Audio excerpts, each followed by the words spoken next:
Bonjour à tous, aujourd'hui nous allons parler du livre Ozempic, la révolution de l'obésité de Fabrice Delay. Le livre est paru le 30 avril 2025. Commençons tout d'abord par la présentation de l'auteur.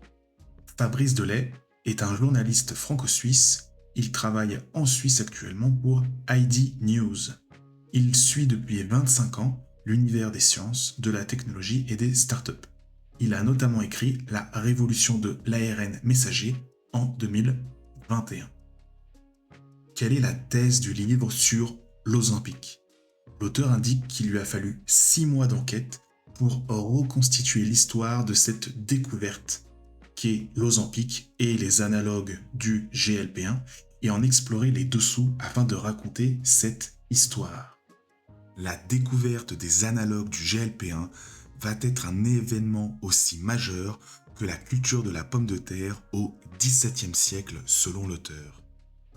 À partir des études sur l'insuline, ces molécules, donc les analogues du GLP-1, vont être découvertes et vont permettre réellement de lutter contre l'obésité, qui, depuis peu, a été reconnue comme une maladie chronique du cerveau.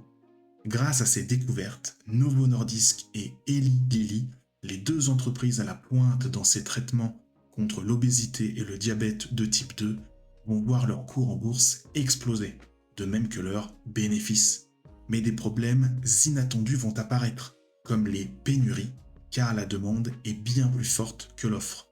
Cette demande concerne surtout les personnes qui n'ont pas de problème réel d'obésité ou de diabète, mais qui veulent utiliser ces médicaments à des fins esthétiques. Les médicaments populaires utiles contre l'obésité et le diabète de type 2, que sont Wegovy, le Zepbound, l'Ozempic et le Mounjaro, vont avoir en plus d'autres effets positifs. Cela fait espérer une utilisation par les compagnies pharmaceutiques qui sera bien plus large que le traitement à la base centré sur l'obésité et le diabète de type 2. Il ne faudra toutefois pas oublier les effets indésirables qui sont nombreux en utilisant ces médicaments. Mais avec ces molécules, va se poser surtout la question de l'apparition d'un changement de civilisation et même d'un malaise dystopique que pourraient causer ces médicaments selon l'auteur. En effet, ils agissent sur l'effet hédonique de la nourriture et donc de notre plaisir et de nos sentiments. À la fin de son ouvrage, l'auteur fera un parallèle entre l'intelligence artificielle et les analogues du GLP-1. Selon lui, ces progrès technologiques sont révolutionnaires, mais d'un autre côté, ils vont transformer radicalement l'expérience des êtres humains dans deux domaines qui nous sont intrinsèquement liés, c'est-à-dire la créativité et le désir. Il faut prendre conscience que l'intelligence artificielle et les analogues du GLP-1, donc, qui sont très populaires actuellement, ce sont des technologies qui agissent sur notre cerveau. Et donc l'auteur terminera son ouvrage en se posant la question sur l'éventuelle dépossession de notre expérience d'êtres humains qui pourra être causée par la technique et notamment par ces progrès technologiques. Nous passons désormais à l'introduction du livre. Au début du livre, l'auteur indique qu'il avait assisté au début des années 2000 à une conférence à Washington. Lors de cette conférence, l'orateur Richard Smalley, qui était prix Nobel de chimie de 1996 pour la découverte d'un nouvel état du carbone, montrait une diapositive sur l'évolution de la population humaine depuis 5000 ans avant Jésus-Christ. La première partie du graphique était relativement stable, autour de 500 millions d'individus. Mais au milieu du XVIIe siècle, la courbe va devenir exponentielle et s'envoler jusqu'à atteindre plus de 8 milliards d'individus actuellement.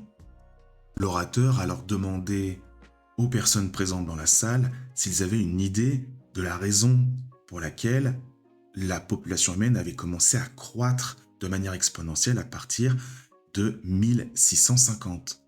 Pour certaines personnes, c'était la révolution industrielle, pour d'autres, un autre progrès technologique, mais la réponse était l'introduction de la culture de la pomme de terre qui avait mis fin aux famines qui étaient récurrentes jusque-là. Alors bien entendu, d'autres facteurs comme la mécanisation, l'eau courante et les progrès médicaux avaient permis cette croissance, mais on va dire le point principal était la culture de la pomme de terre. En effet, la pomme de terre permet de stocker des protéines alimentaires même quand les récoltes de céréales ont été mauvaises. Actuellement, dans la plupart des pays du monde, les êtres humains ont un accès permanent à une alimentation qui est abondante et qui produit une intarissable source de calories. Le problème, c'est que notre métabolisme énergétique qui nous permet de transformer nos aliments en énergie est à peu près le même qu'il y a plusieurs milliers d'années. Et selon le chercheur britannique Steve Bloom, qui est l'un des plus grands spécialistes mondiaux de l'obésité, notre métabolisme n'a pas encore eu le temps de s'adapter au changement d'alimentation qui est intervenu depuis l'invention de l'agriculture. Homo sapiens est en effet adapté pour stocker au maximum en prévision des temps moins fastes. Il chassait, cueillait et pêchait, mais dans les périodes de disette, il devait stocker au maximum afin d'augmenter ses chances de survivre et donc de transmettre ses gènes à les générations suivantes. Et donc là, l'auteur dit une phrase intéressante.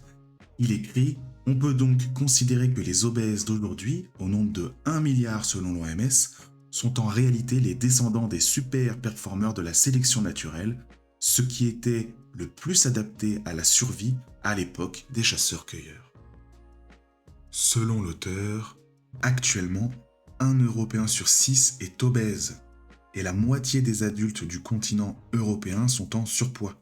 Aux États-Unis, ils sont 69% à être en surpoids. La globalisation a entraîné, selon l'auteur, l'engraissement des populations au sens propre. Ainsi, la question du surpoids est devenue politique. Aux États-Unis, un débat a récemment émergé entre Robert Kennedy Jr., le ministre de la Santé, et Elon Musk.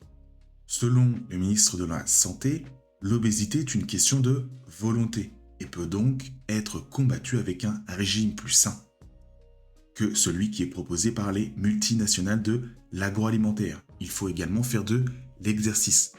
Selon Elon Musk, il faut plutôt miser sur les analogues du GLP-1, comme lui-même l'a fait, afin de perdre ses kilos en trop. Pour les médecins spécialisés, la vérité serait entre les deux pour l'auteur. La lutte contre la malbouffe que prône le ministre de la Santé actuel des États-Unis est justifiée, mais elle n'est pas la seule cause de l'épidémie de l'obésité. L'obésité est en effet une maladie multifactorielle dont les origines sont aussi bien génétiques que psychologiques. Les personnes obèses voient donc dans l'utilisation des analogues du GLP-1 la possibilité de résultats concrets. En effet, cette molécule, ou ces molécules plutôt, permettent d'agir sur notre faim et d'autres processus biologiques. Et cela aide ces personnes à reprendre le contrôle de leur métabolisme. Mais comment est-il possible de reprendre le contrôle de son métabolisme avec les analogues du GLP-1 ? L'auteur indique qu'il a été découvert dans les 40 dernières années que des phénomènes comme la faim vorace et le stockage des graisses étaient en grande partie pilotés par des hormones produites, notamment par les intestins, qui parlaient à notre cerveau. Et l'une de ces hormones est GLP-1. Et c'est de cette hormone dont sont tirés notamment les médicaments comme l'Ozempic ou le Zepbound. La revue Science a même hissé les analogues du GLP-1 au rang de percée de l'année en 2023. Avant de parler plus en détail de la découverte de GLP-1 et de ses analogues et de leur utilité, nous allons parler dans la première partie, enfin de cette vidéo, de l'insuline qui a été la matrice scientifique et industrielle des médicaments miracles de la minceur. Précisons tout d'abord que selon l'International Diabetes Federation, 537 millions d'adultes vivaient avec un diabète dans le monde en 2021, contre 108 millions en 1980. Précisons aussi que le diabète, à l'origine, était vu comme une maladie incurable et gravissime. Donc c'est le docteur Frederick Banting qui, en 1920, a eu l'idée d'employer l'insuline pour traiter cette maladie. Donc, cette maladie était identifiée depuis l'Antiquité comme une maladie incurable et souvent mortelle. Et cette découverte du docteur Banting lui a valu le prix Nobel de médecine en 1923. Et avant cette découverte de l'utilisation de l'insuline pour traiter le diabète, les personnes diabétiques étaient principalement traitées au moyen d'un régime alimentaire drastique développé par le médecin américain Frederick Allen, et cela consistait en l'absorption de légumes 3 fois par jour, suivi de périodes de jeûne. Et cela aboutissait souvent à ce que les patients meurent plutôt de faim que du diabète. Et l'espérance de vie de ces malades était de 6 mois à 2 ans après le diagnostic. Comme nous l'avons vu un peu plus tôt, le diabète est une maladie qui se développe dans le monde entier. Cette maladie touchait entre 0,5 et 2% de la population des pays industrialisés au moment de la découverte de l'insuline. Aujourd'hui, ce serait plus de 8% de la population mondiale et encore plus dans certaines régions, comme l'Europe où cela représente 10%, les États-Unis 14% de la population, ou même l'Arabie Saoudite où cela représente 25% de la population selon l'Organisation mondiale de la santé. Précisons que c'est surtout le diabète de type 2, c'est-à-dire le type de diabète qui est lié essentiellement au mode de vie, qui explose chez les adultes au point de représenter de nos jours plus de 90% des cas de diabète dans le monde.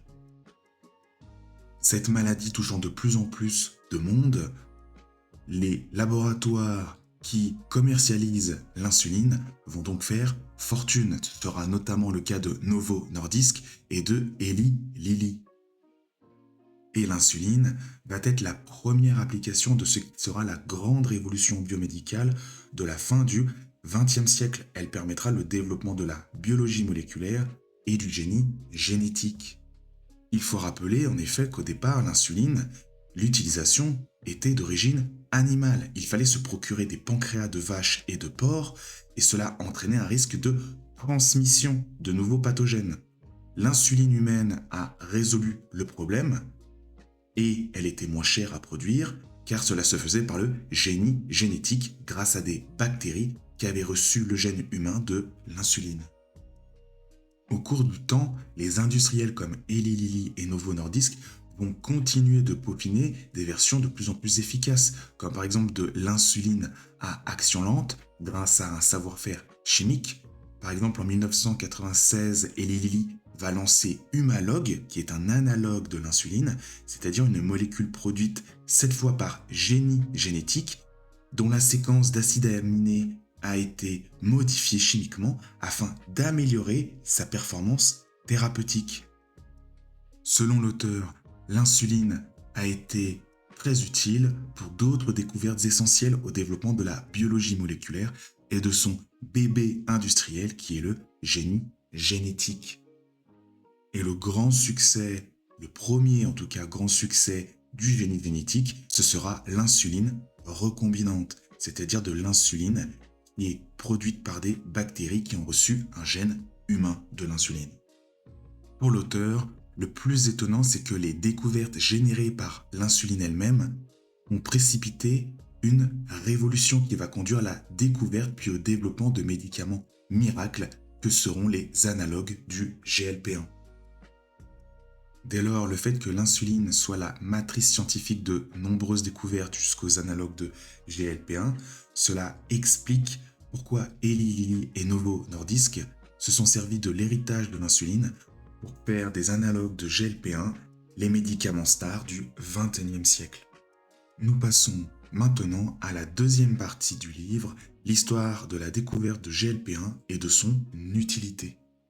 Avant de développer cette partie, je voulais tout d'abord préciser le fonctionnement de la régulation du taux de sucre dans le sang qui n'est pas forcément très développé dans le livre, et pour moi c'est important d'en parler, de l'expliquer très rapidement, afin de comprendre la suite du livre. Il faut tout d'abord préciser que l'insuline est une hormone qui est sécrétée par des cellules spécifiques, ce sont les cellules bêta dans les îlots de Langerhans qui sont dans le pancréas.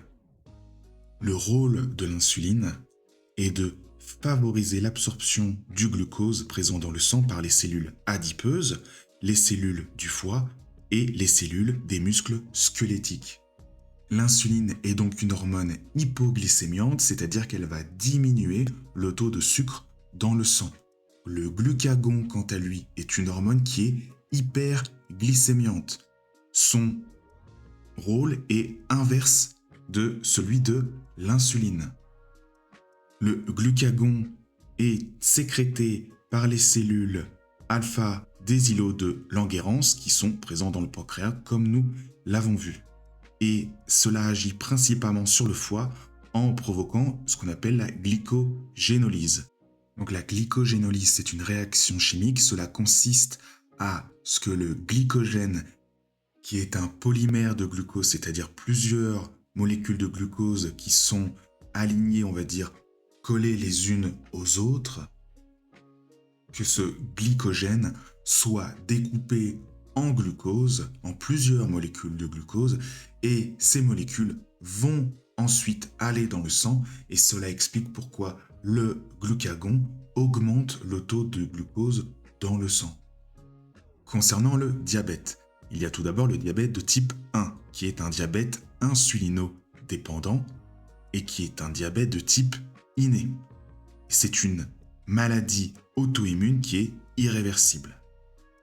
Pour aller un peu plus dans le détail, cette maladie donc qui est auto-immune, elle est causée par la destruction des cellules bêta des îlots de Langerhans. Cette maladie apparaît en général chez l'enfant ou le jeune adulte. Parmi les symptômes du diabète de type 1, il y a l'émission excessive d'urine, une soif intense, un appétit qui peut être anormalement élevé et aussi un amaigrissement chez les personnes qui ont le diabète de type 1. Concernant le diabète de type 2, appelé également diabète non insulino-dépendant, c'est une maladie métabolique qui touche la régulation de la glycémie. Cette maladie est principalement causée par l'évolution des modes de vie, comme nos habitudes alimentaires et la sédentarité. Cette maladie va entraîner une résistance à l'insuline par l'organisme et donc une hyperinsulinémie réactionnelle. C'est-à-dire que le pancréas va fabriquer de plus en plus d'insuline jusqu'à l'épuisement. Ensuite, quand la production d'insuline en quantité ne suffit plus à contrer la résistance à cette hormone, le taux de glucose va augmenter anormalement et la personne deviendra alors diabétique insulino-résistante. Revenons maintenant au livre où l'auteur résume ce que je viens de dire en quelques lignes. Il dit donc que pour être en bonne santé, l'objectif est d'obtenir sur le long terme une glycémie stable qui est nécessaire au bon fonctionnement des organes, alors même que la prise alimentaire et donc l'apport de sucre se fait sur un temps court. En 1982, sera découvert chez l'animal une molécule GLP-1 qui va enclencher une compétition entre les chercheurs pour la trouver chez l'homme. GLP-1 est un précurseur du glucagon. Un autre précurseur découvert sera également GLP-2. Donc GLP, ça veut dire glucagon-like peptide. Donc c'est un peptide qui est analogue au glucagon. En 1983, une étude va être publiée dans la revue Nature. Des chercheurs ont découvert que sur le 6e chromosome de l'ADN humain, il y a une séquence qui code pour GLP-1 chez l'homme. En septembre, d'autres chercheurs retrouvent cette même séquence chez le bœuf. L'année suivante, ce sera retrouvé chez le rat. Et comme le dit l'auteur, si l'évolution a conservé cette petite hormone dans plusieurs espèces très différentes que sont le bœuf, le rat ou l'humain, c'est forcément que cela joue un rôle important. Concernant l'effet de GLP-1, une étude publiée dans le Lancet en 1987 a montré que ceux qui prennent un petit déjeuner pour augmenter le niveau de glucose dans leur sang, puis qui reçoivent en parallèle du GLP-1, vont avoir un taux d'insuline qui augmente, mais aussi un taux de glucagon qui diminue. Et ces effets vont se cumuler pour réduire le taux de sucre dans le sang. Et un autre fait qui est important, c'est que ces effets se déclarent lorsque le niveau de glucose est élevé. Et cela limite le risque d'hypoglycémie qui est un effet indésirable fréquent avec les injections d'insuline. L'auteur poursuit en précisant qu'il apparaîtra que le GLP-1 est responsable à 70% de la sécrétion d'insuline après un repas. Et donc le système GLP-1, ça permet de limiter l'excès ou le manque de glucose dans les extrêmes. En 1996, une nouvelle étude va démontrer l'importance du GLP-1. Dans cette étude, les chercheurs ont donné à manger à des hommes et certains étaient sous perfusion de GLP-1, d'autres étaient sous perfusion de sérum physiologique. Ceux qui étaient sous perfusion de GLP-1 ont consommé 12% de calories en moins que ceux qui n'avaient reçu que du sérum physiologique. Ainsi, il a pu être démontré pour la première fois l'inhibition de l'appétit et de la prise alimentaire chez l'homme grâce à GLP-1. Et cette découverte de l'effet de GLP-1 sur l'appétit chez l'homme va avoir une énorme influence sur le développement de ces médicaments pour s'attaquer enfin à la maladie qui est l'obésité. Toutefois, un problème de taille va apparaître. GLP-1 est une molécule qui est fragile et sa demi-vie dans le corps est de l'ordre d'1 minute 30, ce qui est vraiment très court. La raison de cette courte demi-vie chez l'humain est due à l'enzyme DPP4 qui découpe GLP-1 presque immédiatement après que cette molécule commence à circuler dans le sang. Et cela ôte les propriétés de cette molécule. Et DPP4 est omniprésent dans le corps humain. Les compagnies pharmaceutiques devaient donc trouver une solution. Il y avait donc deux possibilités pour que GLP-1 ait une durée dans le corps, une durée de vie plus importante. La première, c'était de bloquer l'enzyme DPP4 avec des inhibiteurs de DPP4 et la deuxième était de modifier GLP-1 pour la rendre plus durable dans le corps. Avant de parler des moyens qui vont être trouvés pour que GLP-1 ait une demi-vie plus importante et donc que cette molécule soit utilisée comme médicament, nous allons passer à la troisième partie de cette vidéo, qui sera sur la reconnaissance de l'obésité en tant que maladie dans les années 90-2000 et sur le fait que GLP-1 va au départ avoir pour objectif de lutter contre le diabète et non contre l'obésité en raison de nombreux échecs commerciaux des coupes fins. Commençons tout d'abord par l'obésité dans cette partie. Des chercheurs ont découvert au cours du temps que l'appétit était en grande partie contrôlé par deux hormones. La leptine, qui est l'hormone de la satiété, et la gréline, qui est l'hormone qui indique au cerveau que nous devons manger. Des chercheurs vont aussi identifier des récepteurs qui sont sur les neurones de l'hypothalamus et vont faire le lien entre le circuit de la récompense qui inonde nos neurones de dopamine et signale à notre cerveau que notre désir de manger ou autre est satisfait. Ainsi va apparaître l'idée que l'obésité serait une maladie du cerveau. L'auteur précise que, en fait, va apparaître une idée cruciale et contraire aux conceptions qui étaient dominantes, que la minceur est moins le produit d'une supériorité morale des individus qui sont sportifs que l'expression d'une biologie favorable, et donc que les personnes obèses n'ont pas forcément un manque de volonté. En effet, des chercheurs vont découvrir qu'à la fin des années 1990, la vaste majorité des personnes obèses sont résistants au signal de la satiété de la leptine. Et donc c'est pour ça qu'ils ont du mal à perdre du poids. L'auteur parle ensuite d'un chercheur de l'université du Minnesota qui a passé en revue au début des années 2000 plus de 2000 études scientifiques sur les régimes pour montrer que les régimes en général marchent mal. Il parle aussi d'une analyse conduite en 2005 par deux spécialistes de l'université Brown qui tempèrent un peu cette vision. Mais cette étude montre que, à moyen terme, les régimes marchent au mieux pour une personne sur 5. L'auteur parle enfin du docteur Dominique Durer, qui est spécialiste en obésité et en nutrition et président de l'association Eurobesitas. Et selon ce médecin, l'activité physique ne fait pas maigrir. Sauf si, selon ces termes, on participe au Tour de France.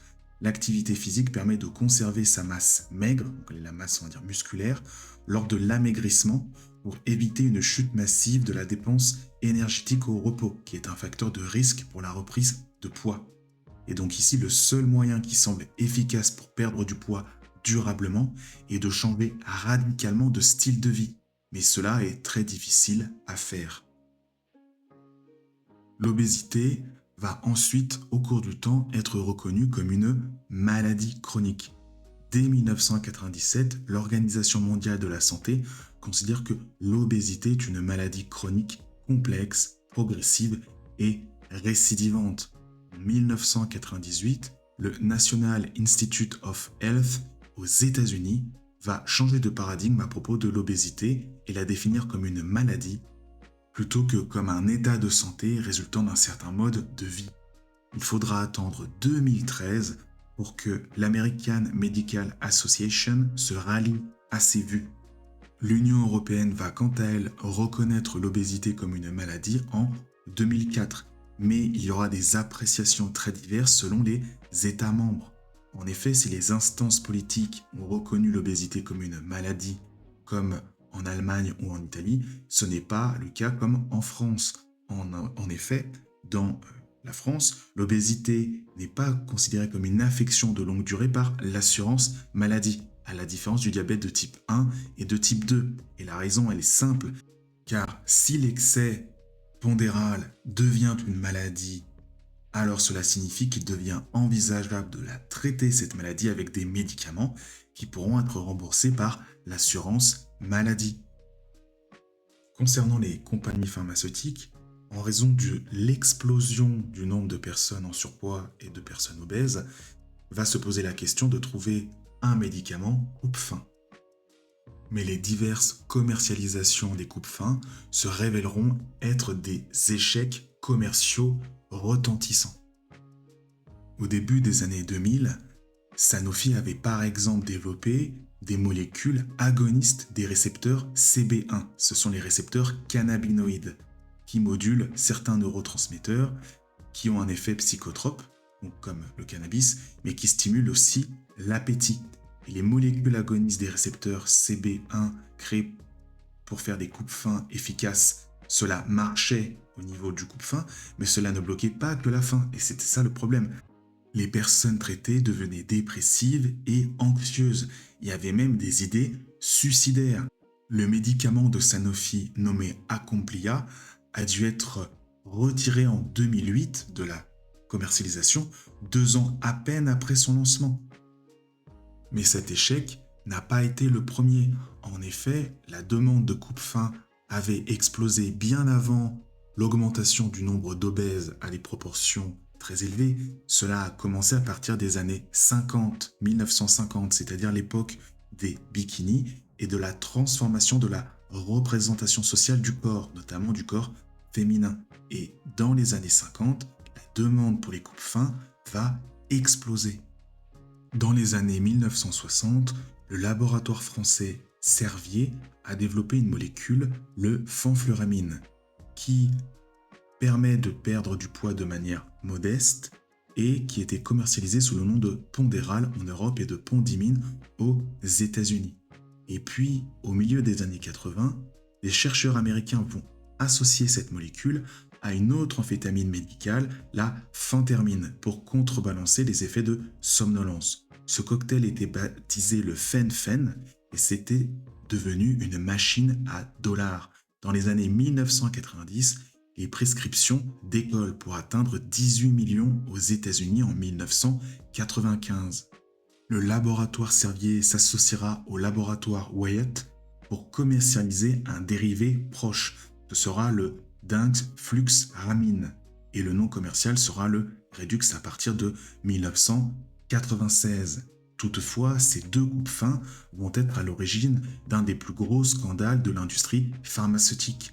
En effet, ces deux médicaments s'avèrent extrêmement dangereux, au point d'être retirés du marché en 1997 par la FDA. Les institutions américaines viennent de montrer que la prise de fenfen augmente vertigineusement le risque d'hypertension pulmonaire et de dysfonctionnement de la valve cardiaque. Et donc, les compagnies pharmaceutiques vont devoir payer une amende énorme. Il y aura en effet une plainte collective et le géant pharmaceutique Wyatt a dû s'acquitter d'une facture estimée à 12 milliards de dollars. Le laboratoire Servier, quant à lui, échappera en partie à la justice américaine en attendant d'être rattrapé par le scandale de son antidiabétique, le Mediator, en France en 2009, qui était un autre dérivé de la fenfluramine qui était prescrit hors autorisation de mise sur le marché pour perdre du poids. L'auteur écrit donc que ces échecs ont laissé des souvenirs cuisants qui hantent les conseils d'administration des sociétés pharmaceutiques. Et dès lors qu'il est question de coupe-fin à partir des années 90-2000, ils préfèrent passer leur chemin. Mais la molécule GLP-1 va changer la donne. Une étude va être concentrée sur l'administration périphérique de GLP-1, alors que les autres études étaient sur l'injection dans le cerveau des rats. Et le résultat est comme on l'a vu précédemment sur l'étude de 1996, ceux qui ont reçu du GLP-1 consommaient moins de calories. Et cette découverte aura une énorme influence sur les prochains médicaments de traitement de l'obésité. Nous passons maintenant à la quatrième partie qui sera sur la modification de la molécule GLP-1 pour en faire des analogues qui seront des médicaments efficaces contre l'obésité. L'auteur commence cette partie en faisant un rappel sur les deux grandes catégories de technologies dans le monde pharmaceutique. Il y a d'un côté la synthèse chimique et de l'autre le génie biologique. Les petites molécules sont produites par synthèse chimique et cela constitue le plus gros des médicaments qui ont été découverts et vendus au XXe siècle, comme le paracétamol et le Prozac. Les biomédicaments qui sont issus du génie biologique sont arrivés plus tardivement, à partir des années 1980. Ils permettent la production de molécules plus massives et plus complexes via des micro-organismes qui ont été modifiés et mis en cuve. Le liraglutide et le sémaglutide, dont nous allons parler ensuite, qui sont produits par Novo Nordisk, tout comme l'hormone GLP-1 dont ils sont dérivés, sont eux des peptides, c'est-à-dire des petites protéines. Et là, c'est une catégorie qui est, en quelque sorte, selon l'auteur, intermédiaire. Le liraglutide et le sémaglutide, ce sont des biomédicaments, mais leur taille réduite leur permet d'être produits par génie biologique ou par synthèse chimique, ou même en combinant les deux. Comme nous l'avions dit précédemment dans cette vidéo, la demi-vie de GLP-1 dans le corps humain est très courte, d'1 minute 30 environ. Et donc les compagnies pharmaceutiques voulaient augmenter cette durée de vie dans le corps et il y avait pour cela deux possibilités. Bloquer l'enzyme destructrice de GLP-1 qui est DPP4, donc bloquer DPP4 avec des inhibiteurs, ou modifier la molécule GLP-1 pour la rendre plus durable. Novartis et Merck, eux, se sont penchés sur le blocage de l'enzyme destructrice de GLP-1. Novo Nordisk et Eli Lilly se sont quant à eux penchés sur la modification de GLP-1 pour la rendre plus durable. Et ce sont ces deux dernières compagnies, donc Eli Lilly et Novo Nordisk, qui vont gagner, on va dire, la compétition technologique et qui vont réussir en modifiant GLP-1, en faisant des analogues du GLP-1, à faire des médicaments qui vont être très utiles pour lutter contre le diabète, mais aussi et surtout contre l'obésité. Commençons tout d'abord à parler du liraglutide, qui est le premier analogue du GLP-1 qui a été commercialisé par Novo Nordisk. Cette molécule est directement injectable et pour qu'elle ne soit pas trop sensible ou qu'elle résiste à l'enzyme DPP4, cette molécule a été produite par biologie moléculaire. On lui a ajouté un acide gras pour qu'elle s'associe, on va dire qu'elle monte sur le dos de l'albumine qui est présent dans le sang et qui va permettre d'avoir une durée de vie bien plus longue. En effet, l'albumine est une protéine présente dans le sang qui a notamment pour fonction de transporter les hormones. Et la durée de vie de l'albumine est de 3 semaines. Ainsi, dès 2014, le liraglutide sera produit par Novo Nordisk avec le nom commercial de Saxenda. Et cela deviendra le premier médicament approuvé pour traiter l'obésité. Avant le liraglutide, il y avait eu en 2019 un produit à peu près similaire pour lutter contre le diabète. Il portait le nom de Victoza et lui aussi était commercialisé et produit par Novo Nordisk. Le Victoza qui lutte contre le diabète de type 2 fait maigrir de l'ordre de 8%, mais il n'est pas encore destiné aux patients souffrant d'obésité.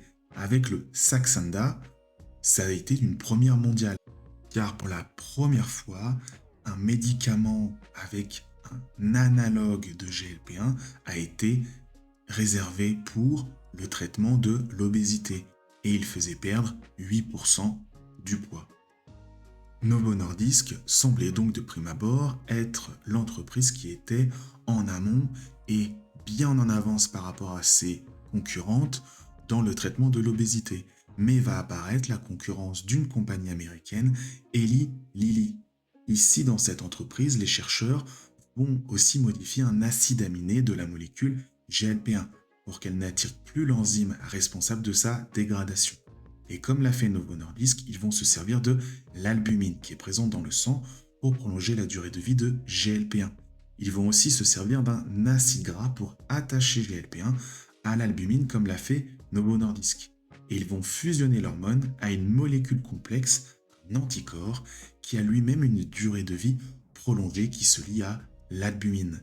Ce sera le dulaglutide. Il se montrera très efficace pour lutter contre le diabète de type 2 et il ne nécessite qu'une injection hebdomadaire et non pas quotidienne comme pour les médicaments de Novo Nordisk. Ce dulaglutide, baptisé Trulicity après son approbation par l'Agence du médicament en 2014, va rapidement prendre des parts de marché au liraglutide de Novo Nordisk. En effet, le dulaglutide ne nécessite une injection qu'une fois par semaine et non pas une fois par jour. Toutefois, le dulaglutide, qui est utile contre le diabète de type 2 comme nous l'avons vu, est quasiment inefficace pour la perte de poids. En effet, la conjugaison de l'hormone avec un anticorps et non un acide gras, ça a créé une molécule qui est trop grosse, 10 fois plus grosse que celle de Novo Nordisk. Elle reste donc ainsi bloquée par la barrière physiologique qui sépare le sang du cerveau et son effet sur les neurones qui contrôlent l'appétit reste donc négligeable, comme son effet sur la perte de poids. Pour l'instant donc, la molécule dont le nom commercial est Saxenda de Novo Nordisk n'a pas de concurrent. Mais cela ne va pas empêcher Novo Nordisk de continuer à développer de nouvelles molécules plus efficaces. En effet, après le liraglutide, qui était utile pour le diabète et même la perte de poids, va apparaître le semaglutide, dont les noms les plus connus, les noms commerciaux, sont l'Ozempic et le Wegovy. L'Ozempic, lui, traite le diabète. Le Wegovy traite l'obésité. Tous les deux ont reçu une autorisation de mise sur le marché, respectivement en 2017 pour l'Ozempic et en 2021 pour le Wegovy. Et d'après les études cliniques, le Wegovy de Novo Nordisk réduit le poids de 15% en un an en moyenne, soit 2 fois plus que son prédécesseur, le Saxenda. l'Ozempic et le Wegovy nécessitent en plus qu'une seule injection par semaine. La molécule marche mieux car son affinité pour le récepteur du GLP-1 est accrue et donc cela permet une efficacité supérieure. Et de plus, les effets secondaires sont moindres. Mais contre toute attente, va arriver une concurrence inattendue de la société américaine Eli Lilly. Ils vont faire un médicament qui lutte contre l'obésité en utilisant une nouvelle stratégie, celle des polyagonistes, c'est-à-dire des médicaments qui ciblent d'autres récepteurs que ceux de la seule hormone GLP-1 pour rendre plus efficaces les médicaments. Cela va aboutir au tirzépatide, qui est le recordman de la perte de poids aujourd'hui. Les chercheurs de Eli Lilly vont développer un double agoniste de GLP-1 et de GIP. GIP, tout comme GLP-1, appartient à la classe des molécules qui sont les incrétines et qui stimulent la libération d'insuline lors de la prise alimentaire par voie orale. Et GIP, ça veut dire polypeptide inhibiteur gastrique. Les chercheurs d'Eli Lilly, en développant ce double agoniste, ils vont faire comme Novo Nordisk pour allonger la durée de vie de la molécule. Ils vont associer la séquence des deux hormones à un acide gras qui se lie à l'albumine de façon à étendre la durée de vie de la molécule dans le sang. Eli Lilly, à partir du tirzépatide, va faire deux médicaments. Il y aura le Mounjaro et le Zepbound. Le Mounjaro sera homologué par l'Agence américaine du médicament en 2022 et le Zepbound sera quant à lui homologué en novembre 2023. Il faut préciser que le Mounjaro permet le traitement contre le diabète de type 2 et le Zepbound permet de traiter l'obésité. Et ce qui est très important dans cette histoire, c'est que le Zepbound et le Mounjaro permettent une perte de poids moyenne de 22,5%, soit beaucoup plus que les molécules concurrentes de Novo Nordisk.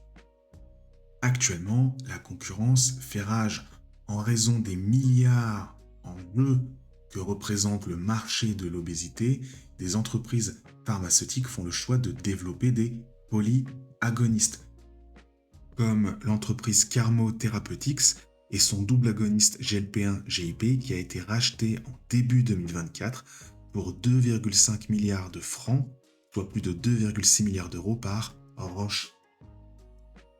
Pour rester dans la concurrence, Novo Nordisk et Eli Lilly sont déjà en train de préparer des successeurs plus efficaces à leurs molécules actuelles. Novo Nordisk essaye par exemple de développer un double agoniste GLP-1-GIP qui ne serait injecté cette fois qu'une seule fois par mois.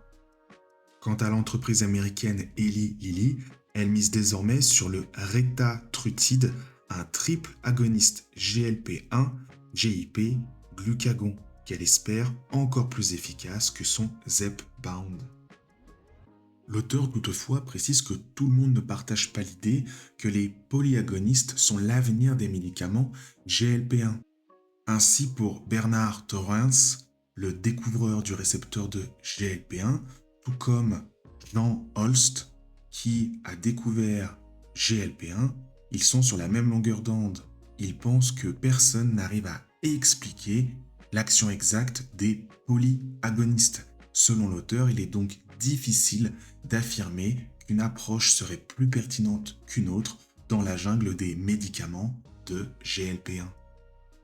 Nous passons maintenant à la 5e partie du livre, intitulée « Les nouveaux blockbusters et l'envol des cours de bourse ». Tout d'abord, précisons ce qu'est un blockbuster. C'est un médicament qui rapporte plus de 1 milliard de dollars par an. Avant les molécules GLP-1 qui vont rapporter des milliards, d'autres médicaments étaient des blockbusters. L'auteur parle par exemple du Prozac, qui est le médicament connu pour traiter la dépression qui rapporte 2,5 milliards de dollars par an. Il parle aussi du traitement contre la schizophrénie qui est le Zyprexa qui rapporte quant à lui 4 milliards de dollars par an. L'auteur parle ensuite du médicament qui est l'inhibiteur de la DPP4 créé par le laboratoire Merck. Il s'agit de la sitagliptine. Le nom commercial est Januvia. Ce médicament a été approuvé en 2006. C'est aujourd'hui un des médicaments les plus vendus dans le monde. Il rapporte 4,5 milliards de dollars par an. Mais toutefois, selon l'auteur, à partir de 2023, ce médicament verra ses ventes ralentir, dépassées par le succès des analogues de GLP-1 comme l'Ozempic. Pour revenir aux analogues du GLP-1 avec le Wegovy ou le Zepbound, ces médicaments vont devenir des blockbusters. En effet, comme nous l'avons vu précédemment, ces produits marchent. Le Wegovy fait perdre 15% du poids en un an, en moyenne, quant au Zepbound, lui, il fait perdre 22,5% du poids de la personne. Il faut bien comprendre que cela est vraiment très important. L'auteur indique que jusque-là, faire de l'exercice et manger mieux permettait une perte de poids de 5 à 10% dans le meilleur des cas. Le succès commercial de ces médicaments va entraîner également l'explosion des capitalisations boursières de Novo Nordisk et de Eli Lilly. L'auteur indique qu'à l'été 2024, la capitalisation boursière de Novo Nordisk avait dépassé les 600 milliards de dollars, c'est-à-dire 200 milliards de plus que le groupe de luxe LVMH, qui est à l'époque la seconde valorisation boursière en Europe. L'auteur indique ensuite que la valeur combinée de Novo Nordisk et de Eli Lilly dépasse même celle agrégée de tous les concurrents directs du secteur pharmaceutique, Johnson & Johnson, Merck, AstraZeneca, Novartis et Roche. Concernant Eli Lilly, cette entreprise américaine fondée en 1876 à Indianapolis avait une valorisation de 120 milliards de dollars en 2018. Au moment où l'auteur écrit ce livre, il dit que la valorisation de Eli Lilly est désormais de 850 milliards de dollars. Au moment où j'enregistre cette vidéo, les cours de bourse de Eli Lilly et de Novo Nordisk ont un peu évolué. Bon, dire un peu, c'est un euphémisme. Par exemple, pour Eli Lilly, c'est actuellement la 16e entreprise au niveau mondial en termes de capitalisation boursière qui est actuellement de 654 milliards d'euros. La capitalisation d'Eli Lilly était même proche des 800 milliards d'euros à la moitié de l'année 2024 environ. Quant à Novo Nordisk, elle est actuellement la 45e entreprise au niveau mondial en termes de capitalisation boursière. Ici aussi, comme chez Eli Lilly, les cours de bourse et la capitalisation boursière de Novo Nordisk avaient explosé pour atteindre presque les 600 milliards d'euros à la moitié à peu près de l'année 2024. Depuis, la capitalisation a chuté. On est actuellement aux alentours des 220 milliards d'euros de capitalisation, ce qui est quand même beaucoup par rapport, on va dire, à 2015, mais depuis, on va dire, un an, il y a eu une très grosse chute au niveau boursier. L'auteur explique ensuite les raisons de l'explosion des cours de bourse, ou en tout cas une partie de ces raisons. Tout d'abord, il y a les coûts de production. Produire 1 gramme de GLP-1 coûte environ 300 $ selon diverses estimations que rapporte l'auteur. Et donc pour un traitement d'un mois à raison de 4 doses de 10 mg, y compris les coûts de transport, de marketing et de packaging, cela coûte environ 55 € au laboratoire. Le problème, c'est que ce médicament est facturé entre 250 francs suisses, voire plus aux États-Unis, où ça va jusqu'à 1000 $. Et donc, c'est de l'or en barre, ce médicament, pour ces compagnies pharmaceutiques. En raison des critiques, Eli Lilly avait divisé par 2 les prix de son Zepbound, qui coûterait aux alentours de 500 € par mois aux États-Unis. Toutefois, cela ne concerne que les dosages les plus faibles du médicament que l'on prend au début du traitement et la version en flacon et non en stylo injectable pour les patients qui achètent le Zepbound de leur poche. Donc ce n'était pas forcément si généreux que cela. Et l'auteur indique que pour expliquer, malgré les critiques, les prix aussi exorbitants de ces médicaments, c'est bien sûr la demande qui entraîne une pénurie. En effet, tout le monde en veut. L'auteur indique que des stars de Hollywood et même Elon Musk, ils en ont vanté les mérites. La pénurie, c'est aujourd'hui l'une des premières caractéristiques de l'économie de ces médicaments. Au niveau économique, un autre problème, c'est que beaucoup de patients doivent acheter ces médicaments de leur poche parce qu'ils ne sont pas forcément remboursés. En France, par exemple, l'Ozempic est remboursé uniquement pour les diabétiques, mais ne l'est pas quand c'est pour traiter l'obésité. Alors qu'il s'agit de la même molécule avec simplement un dosage qui est plus élevé et un nom qui est différent. Par exemple ici le Wegovy. La distribution de ces médicaments est en plus restreinte et n'est faite que dans certains pays. En 2024, l'auteur indique que le Wegovy est commercialisé que dans une dizaine de pays. Par exemple la Suisse, le Danemark, l'Allemagne, l'Islande, les Émirats arabes unis, les États-Unis, la Chine et le Japon. Pour le Zepbound, la diffusion est encore plus restrictive avec la Suisse, les États-Unis, le Canada, le Royaume-Uni, l'Australie et la Chine. Et donc, faute de mieux, les médecins qui veulent prescrire les médicaments, pour par exemple ceux qui veulent perdre du poids, ils se rabattent sur la version anti-diabétique de la molécule, qui elle aussi entre en pénurie et cette fois cela devient un problème pour les personnes diabétiques qui ne trouvent plus de traitement adapté. En effet, la plupart de la demande des patients, c'est une demande cosmétique. Ce n'est pas des personnes qui sont forcément obèses ou qui sont diabétiques. C'est pour perdre du poids plus facilement. Et le problème, c'est que la demande est telle que les industriels ont mal à suivre. Ils n'arrivent plus à créer suffisamment de médicaments pour satisfaire la demande. L'auteur indique ensuite dans ce livre que cette pénurie des analogues de GLP-1 pourrait être bénéfique à des entreprises qui sont capables de produire ces peptides parce que c'est de la haute technologie. Et cela pourrait faire fortune de 3 entreprises européennes de la chimie qui sont toutes helvétiques. Il y a Bachem, Polypeptide et Corden Pharma. Et là, je vais aborder un point qui est très important dans ce livre. Pour faire du GLP-1, des analogues de GLP-1, c'est de la haute technologie. L'auteur dit bien que cette chimie à l'état solide, donc c'est une technique pour faire ces peptides, ces polypeptides, qui est utilisée pour produire les analogues de GLP-1, repose sur une expertise technologique rarissime. Et donc c'est la raison pour laquelle les molécules qui sont produites et vendues sur le marché noir et vendues en ligne sont au mieux de la poudre, selon les termes de l'auteur, de la poudre de perlimpinpin, au pire des cocktails dangereux. Il ne faut donc pas acheter ces produits au noir ou sur Internet. Nous passons désormais à la 6e partie, dans laquelle nous allons voir que les analogues du GLP-1 ont d'autres effets positifs que le traitement du diabète de type 2 et de l'obésité, mais qu'ils ont aussi évidemment des points négatifs et des effets secondaires. Commençons tout d'abord par les effets positifs qui sont liés à la perte de poids. Il y a tout d'abord les effets psychologiques. En effet, les patients qui arrivent à perdre du poids de manière importante grâce à ces médicaments retrouvent une estime de soi dans une société où il est mal vu d'être en surpoids et d'être obèse.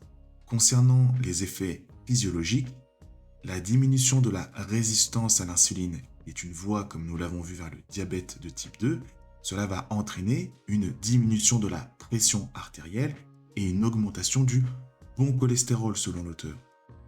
Cela va aussi entraîner une diminution de la graisse intra-abdominale qui est un moteur de risque de complications cardio-métaboliques. Concernant maintenant les effets positifs qui ne sont pas liés à la perte de poids et qui découlent de l'utilisation des analogues de GLP-1. L'auteur indique qu'en mai 2024, les résultats d'un essai qui ont été faits par Novo Nordisk ont montré une réduction de 24% des insuffisances rénales et de 20% de la mortalité chez les patients traités avec l'Ozempic. Et donc, l'Ozempic pourrait avoir une utilité chez les personnes qui ont une insuffisance rénale. L'auteur indique ensuite que les analogues du GLP-1 pourraient s'avérer utiles pour traiter certaines affections du foie, voire même la maladie d'Alzheimer. L'auteur indique en effet que des essais cliniques limités ont montré le potentiel neuroprotecteur des molécules, donc des analogues du GLP-1, sur plusieurs processus se produisant avant l'apparition des symptômes cliniques de la maladie de Alzheimer et de la maladie de Parkinson. L'auteur indique ensuite que les récepteurs au GLP-1 communiquent des signaux activés par ces molécules vers les régions centrales du cerveau comme le système limbique et le siège du circuit de la récompense. Et donc l'activation du cerveau par les analogues du GLP-1 ouvre d'autres pistes pour traiter les maladies plus psychiques et notamment les addictions. L'auteur écrit, je cite, on ne compte plus les anecdotes sur la réduction de la consommation d'alcool avec les médicaments GLP-1. Là, je vais parler aussi d'un autre point important qui est soulevé dans ce livre, et on en reparlera dans la conclusion. L'auteur écrit que des chercheurs avaient mené une expérience dans laquelle ils injectaient des analogues de GLP-1 directement dans le cerveau de rats de laboratoire. Ces rats perdaient leur appétit pour des aliments attirants, mais conservaient celui pour leur régime habituel. Et donc c'est comme si quelqu'un qui avait le choix entre un bol de soupe et un Happy Meal refusait ce dernier pour se contenter de son bouillon de tous les jours. GLP-1 semble donc diminuer la valeur hédonique de la nourriture. Enfin, pour terminer avec les effets bénéfiques qui sont nombreux, mais je ne vais pas tous les énumérer, l'auteur indique qu'en janvier 2024, une étude a été publiée dans Cell Métabolisme et des recherches ont démontré pour la première fois qu'il y avait un lien entre GLP-1 et le système immunitaire via le cerveau. Et c'est très important car, je cite l'auteur, on touche là à un domaine encore très neuf en plein essor, la compréhension du rôle du cerveau dans l'inflammation. Concernant les effets négatifs maintenant, il y a un terme qui a été, on va dire, démocratisé et rendu populaire aux États-Unis, c'est le visage Ozempic. En effet, pour certaines personnes, l'utilisation de l'Ozempic, ça creuserait les rides du visage de certains patients et leur donnerait aussi un coup de vieux. Mais l'auteur parle du docteur Dominique Durer, qui est médecin spécialiste de l'obésité, et qui indique qu'il n'y a pas la moindre étude scientifique qui établit le lien entre le visage Ozempic et les analogues GLP-1. En fait, ce qu'on savait déjà, c'est que par exemple avec une chirurgie bariatrique qui fait perdre du poids, si un individu perd beaucoup de poids rapidement, par exemple 40 kg en quelques mois, la personne peut prendre 10 ans d'apparence. Le visage Ozempic n'est donc pas lié à la molécule, mais à une perte rapide de poids. Concernant les effets graves mais non certains, l'auteur indique que les pancréatites, c'est-à-dire une inflammation du pancréas qui, si elle est aiguë, peut être mortelle, ainsi que les cancers de la thyroïde, voire même le suicide, pourraient découler de l'usage de ces médicaments, donc les analogues de GLP-1. Même si l'auteur le répète, cela n'a pas été prouvé. L'auteur parle ensuite des effets négatifs de l'utilisation de ces médicaments qui sont moins graves, mais qui, eux, ont été prouvés. Il existe en effet des effets gastro-intestinaux négatifs comme la nausée, les vomissements, les diarrhées et la constipation. Et en raison de ces effets négatifs, une étude publiée dans le Journal of American Medical Association en mai 2024 montre que jusqu'à un tiers des patients abandonnent le traitement après 1 an, sans toutefois que l'on connaisse la raison. Un autre effet négatif, et qui là est assez important, c'est que le fait d'arrêter de manière brutale le traitement Ozempic, Wegovy, Zepbound, etc., les patients qui arrêtent brutalement, ils vont généralement reprendre tout le poids qu'ils ont perdu. Et donc, l'arrêt du médicament doit donc se faire sur pratiquement 1 année pour éviter une reprise pondérale importante. L'auteur ajoute en plus que les personnes qui vont reprendre les kilos perdus, ils vont les reprendre sous forme de graisse et non pas de muscles. Et ils vont donc se retrouver souvent dans une situation qui était pire qu'au départ. Le dernier point évoqué négatif de ces GLP-1, de ces analogues de GLP-1 par l'auteur, ce sont les enjeux environnementaux.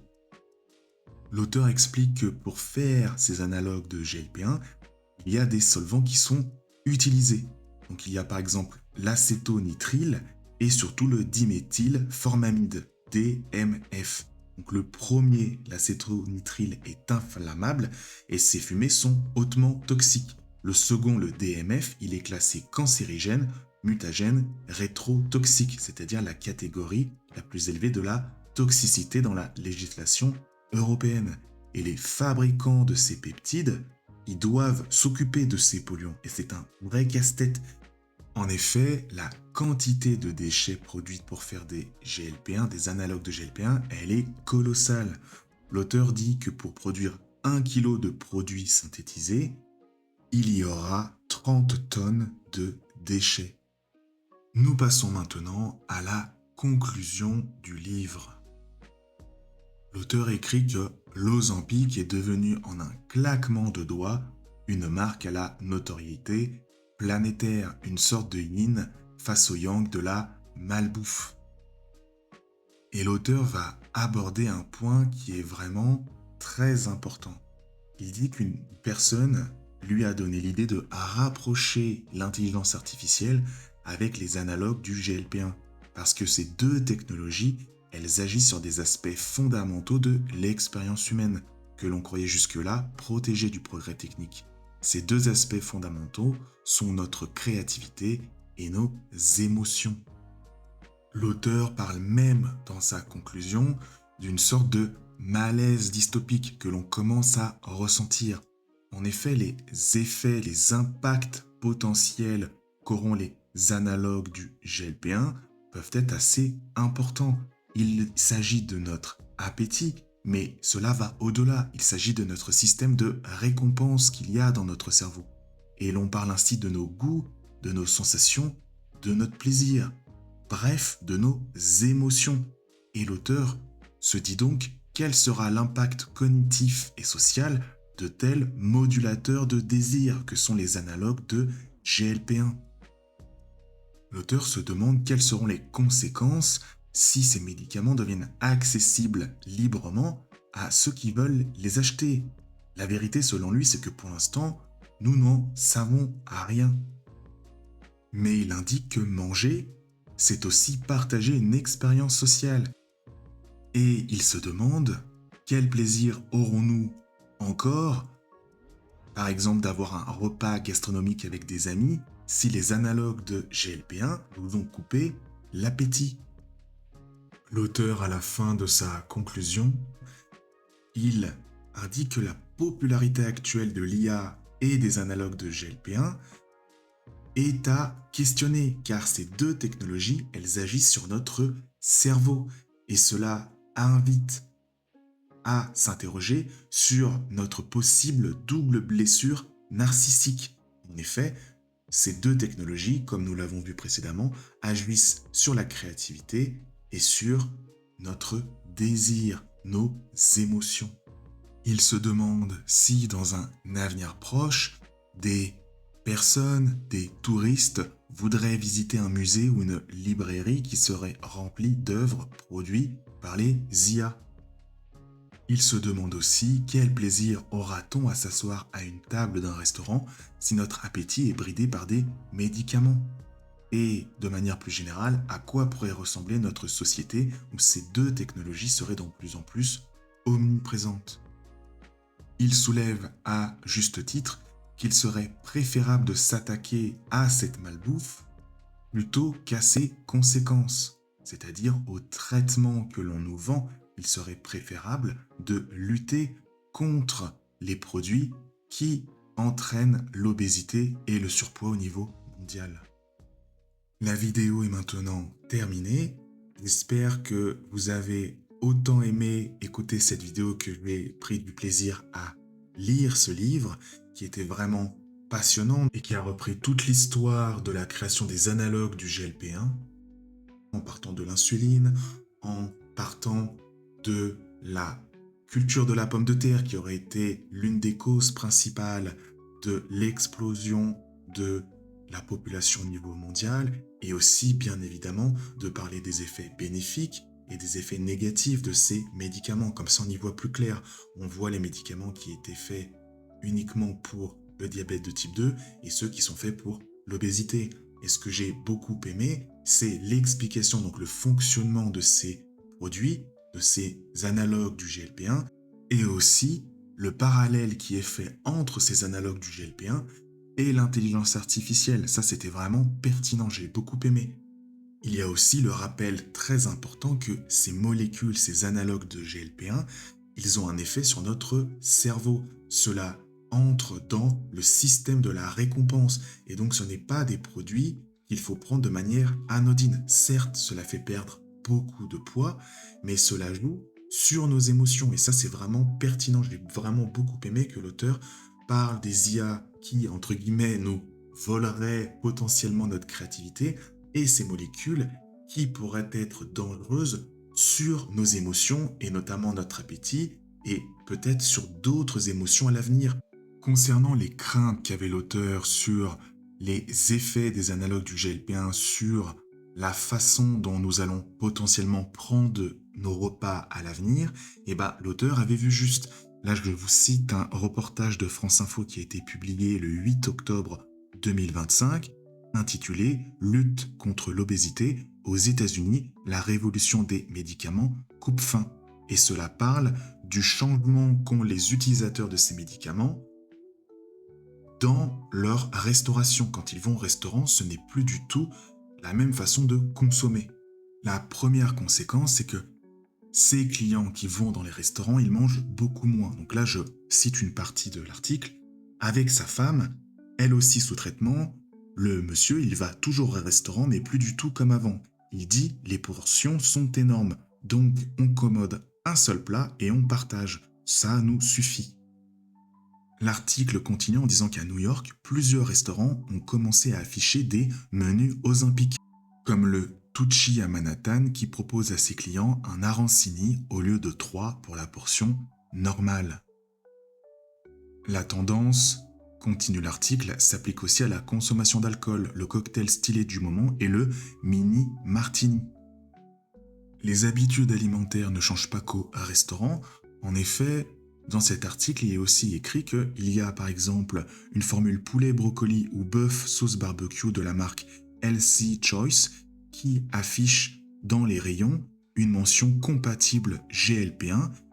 Je crois que c'est pour des produits qui sont surgelés au supermarché.